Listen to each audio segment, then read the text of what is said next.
ठीक है अंकल, सारा सामान पहुंचा देना घर पे। जी बेटा, मैं दे आऊँगा।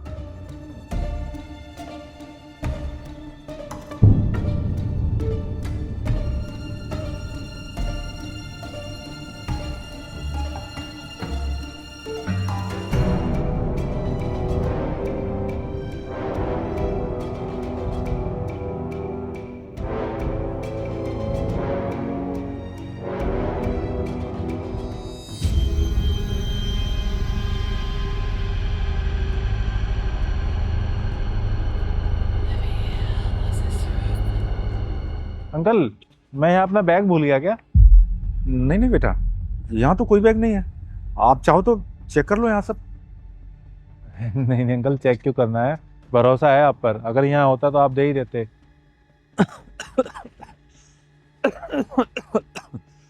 तबीयत ठीक है अंकल आपकी? हाँ बेटा, मैं ठीक हूँ, दवाई ले रहा हूँ। हाँ, थोड़ा ध्यान रखो, मौसम बदल रहा है और टाइम से दवाई ले लेना।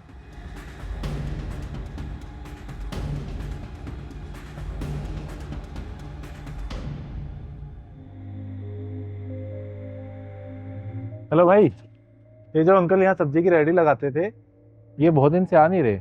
पता है कहाँ है कहाँ नहीं? पता नहीं भैया कहाँ है। ये सब रहते कहाँ हैं? हाँ, ये सोसाइटी है ना, इसके पीछे ही रहते हैं। ठीक है वो।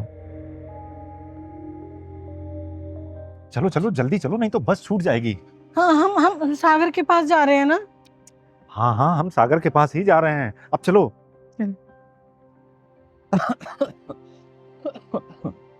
तुमने अपनी दवाई नहीं ली ना?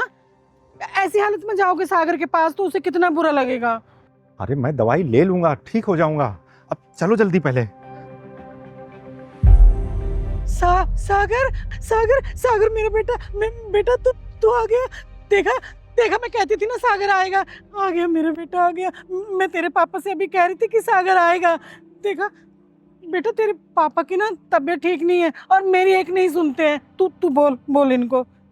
मेरा बच्चा आ गया, मेरा बेटा। बेटा, आप यहाँ? अरे ऐसे कैसे बोल रहे हो उसे? उसका घर है, जब मर्जी आ जाए वो। हाँ, ऐसे बोल रहे हो। अरे तो तुम्हारा बेटा उतनी दूर से आया है, भूखा होगा। जाओ इसके लिए कुछ खाना वाना लेके आओ, जाओ। सागर, तुझे भूख लगी है बेटा? मैं तेरे लिए अभी आलू के परांठे बना कर लाती हूँ। हैं? अभी लाती हूँ। हाँ हाँ।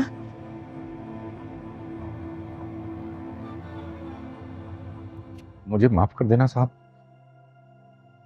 आपके पैसे मैंने ही लिए थे। अरे नहीं अंकल, मैं यहाँ पैसे लेने नहीं आया हूँ। तो फिर यहाँ आप? वो आप इतने दिन से रेडी नहीं लगा रहे थे ना, तो मुझे लगा कहीं आपकी तबीयत ज़्यादा खराब ना हो गई हो, इसलिए सिर्फ आपका हालचाल पूछने आया हूँ। बेटा मुझे माफ कर देना, आप इतने अच्छे इंसान हो और मैंने आपके पैसे रख लिए। मुझे तो बहुत शर्मिंदगी हो रही है अपनी इस करनी पर। अंकल ठीक हो आप? मुझे पैसे नहीं चाहिए, मैं पैसे लेने नहीं आया हूँ, मैं बस आपका हालचाल पूछने आया हूँ। मैं तो ठीक हूँ बेटा, दवाई लूंगा और ठीक ही हो जाऊंगा। असल में बीमार तो मेरी पत्नी है। वो क्या है कि जब से हमारा बेटा हमें छोड़ के गया है, वो बीमार हो गई है। हमारा बेटा सागर हमारा घर, अपनी माँ के सारे जेवर बेचकर अपनी पत्नी के साथ चला गया।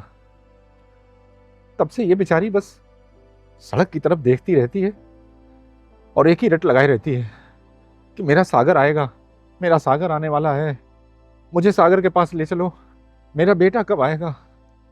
इस पगली को क्या मालूम कि अब इसका बेटा इसके पास कभी नहीं आएगा। वो हम लोगों को छोड़कर चला गया। और बेटा वो तुम्हें सागर समझ रही है, इसलिए न जाने क्या उल्टा सीधा बोले जा रही है। आप इसकी बातों का बुरा मत मानना। नहीं अंकल, मैं बुरा नहीं मान रहा, पर आपने कभी बताया नहीं कि आप इतनी मुसीबत में हो। बेटा हमारी खुद की औलाद हमें धोखा देकर ऐसे छोड़कर चली गई, वो हमारे काम नहीं आई, तो अब आपको अपना दुख क्या बताता। अब आप जाओ बेटा, नहीं तो वो आ गई ना तो आपको जाने नहीं देगी। ये आपके पैसे हैं बेटा, कुछ पैसे मुझसे खर्च हो गए हैं। वो दवाइयां लानी थी ना इसकी, वो मैं आपको बाद में दे दूंगा। कोई बात नहीं अंकल, जो खर्च हो गए, मुझे नहीं चाहिए वे। आप एक काम करिए ना, आप लोग मेरे साथ मेरे घर चलिए ना।